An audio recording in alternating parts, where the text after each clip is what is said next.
राधे राधे दोस्तों, आपका फिर से स्वागत है मेरे YouTube चैनल राधे श्याम में।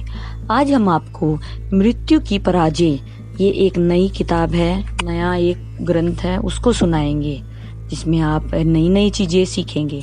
लेकिन ये शुरू करने से पहले मेरी आप सबसे विनती है कि आप मेरे चैनल को सब्सक्राइब, लाइक और शेयर ज़रूर करें ताकि हम आपके लिए और अच्छी अच्छी पुराने ला सकें। राधे राधे दोस्तों, आपका फिर से स्वागत है मेरे YouTube चैनल राधे श्याम में। आज हम आपको आगे की कथा सुनाते हैं। ऐसे व्यक्ति को सुनिश्चित योग्य ब्राह्मण कहा जा सकता है और वह वेदों का अध्ययन कर सकता है तथा उन्हें समझ सकता है। अजामिल ने न केवल ब्राह्मण परिवार में जन्मा था अपितु वह वैदिक ज्ञान में पटु था। उसने युवावस्था में वेदों का पूर्ण रूपेण अध्ययन किया था। वह शीलवान था, वह सदाचारी था, जिसका अर्थ है कि वह स्वच्छ रहता था और प्रातः वैदिक मंदिर के मंगल आरती जैसे अनुष्ठानों में सम्मिलित होता था। वह सद्गुणों का आगार था।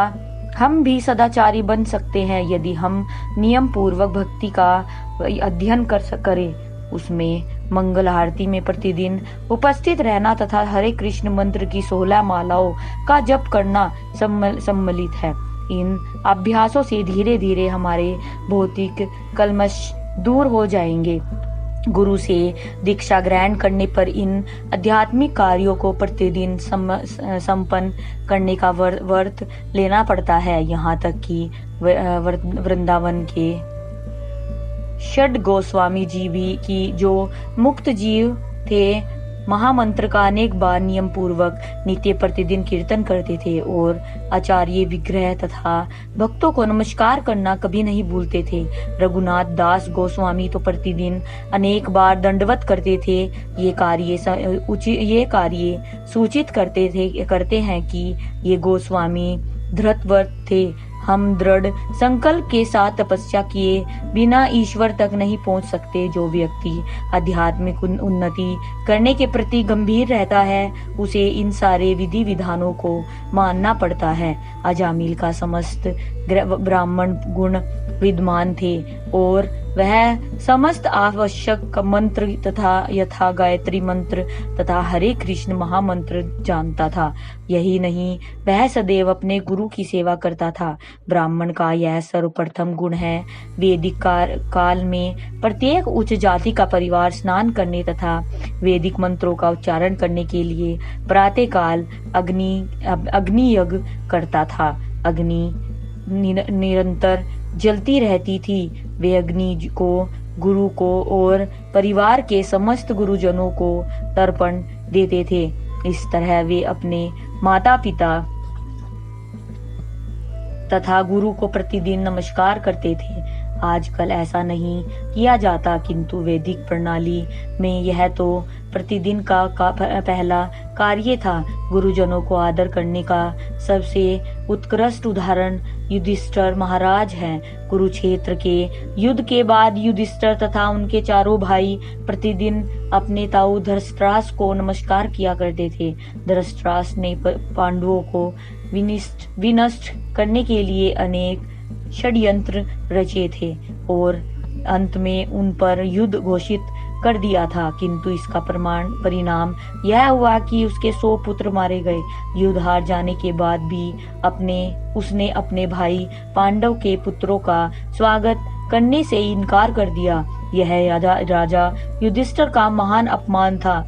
एक दिन धृतराष्ट्र के छोटे भाई विदुर ने, जो कि महान वैष्णव थे, धृतराष्ट्र के पास जाकर कहा, हे भ्राता, आप इतने निर्लज हैं कि पहले तो आपने पांडवों के विरुद्ध युद्ध घोषित कर दिया और अब आप इतने वृद्ध होकर भी राजा युधिष्ठिर का स्वागत अपने अतिथि रूप में नहीं कर रहे हैं। उन्हीं के घर में उन्हीं के खर्च पर रह रहे हैं, तो क्या आप इतने बेहया हैं? विदुर ने धृतराष्ट्र से उसकी पारिवारिक अनुरक्ति तुड़वाने के लिए ही इस तरह के शब्द कहे थे। धृतराष्ट्र वृद्ध था और उसके सारे पुत्र मारे जा चुके थे, फिर भी वह गृहस्थ बना बढ़िया भोजन कर रहा था।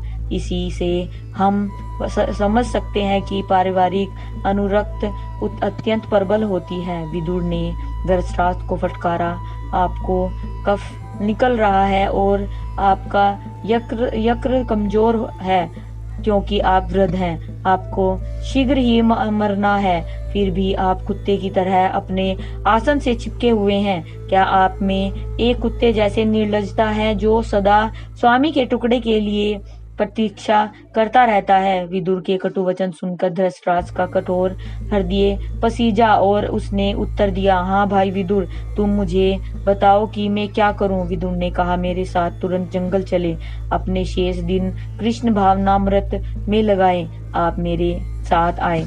इस तरह किसी को बताए बिना धृतराष्ट्र विदुर के साथ चला गया और उसकी साध्वी पत्नी गंधारी भी उसके साथ हो ली।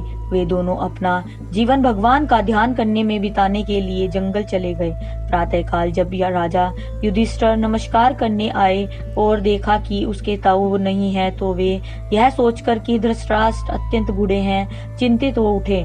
उसी समय नारद मुनि वहां प्रकट हुए और उन्होंने सूचना दी, आप चिंता न करें, धृतराष्ट्र तथा उनकी पत्नी गंधारी को आपके चाचा विदुर जंगल ले गए हैं। श्रीमद् भागवत की यह कथा परिवार के व्रत जनों को नमस्कार करने की प्रणाली का दृष्टांत प्रस्तुत करती है। प्रातःकालीन कृत्य समाप्त करने के बाद मनुष्य को चाहिए कि वह गुरु तथा परिवार के व्रत जनों के पास चलकर उन्हें नमस्कार करे। उसे अतिथि को भी नमस्कार करना चाहिए। सामान्यतः हमें पता रहता है कि हमारे घर कौन अतिथि कब आने वाला है और हम पहले से तैयारी कर सकते हैं, किंतु कभी कभी ऐसा होता है कि बिना सूचित किए कोई आ जाता है, उसका भी आदर सत्कार होना चाहिए। जब भोजन का समय हो तो परिवार के मुखिया को चाहिए कि सर्वप्रथम ज्येष्ठ व्यक्तियों को, फिर बच्चों तथा अन्य परिवार वालों को भोजन कराए, अंत में वह स्वयं खाए। भोजन करने के पूर्व वह सड़क पर खड़ा हुआ होकर पुकारे, यदि कोई भूखा हो तो आ जाए, मैंने अभी तक भोजन नहीं किया है, आपका स्वागत है। बिना सूचना दिए आने वाले अतिथियों के लिए घर में कुछ भोजन छोड़ दिया जाए। वैदिक नियम यह है कि जब कोई व्यक्ति आकर याचना करे कि मैं भूखा हूँ तो उसे अपना भोजन दे दिया जाए, चाहे वह स्वयं को भूखा ही क्यों ना रहना पड़े। यदि असली गृहस्थ आश्रम है, मैंने देखा है कि एक युवक अपने से बड़े बूढ़े के समक्ष, चाहे वह अजनबी ही क्यों न हो, उसकी अनुमति के बिना धूम्रपान नहीं करेगा। इस तरह एक युवक एक वृद्ध अजनबी के प्रति सम्मान व्यक्त करेगा। अपने पिता या अपने भाई के विषय में तो कुछ कहने की बात ही नहीं है। आज की कथा में यही समाप्त करते हैं, आगे की कथा कल सुनाएंगे। राधे राधे राधे राधे राधे राधे, जय श्री कृष्ण। अगर आपको मेरी वीडियो अच्छी लगी तो बेल आइकन दबाना ना भूलें ताकि आपको मेरे आने वाली वीडियोस का नोटिफिकेशन मिलता रहे। धन्यवाद। ओम नमः शिवाय।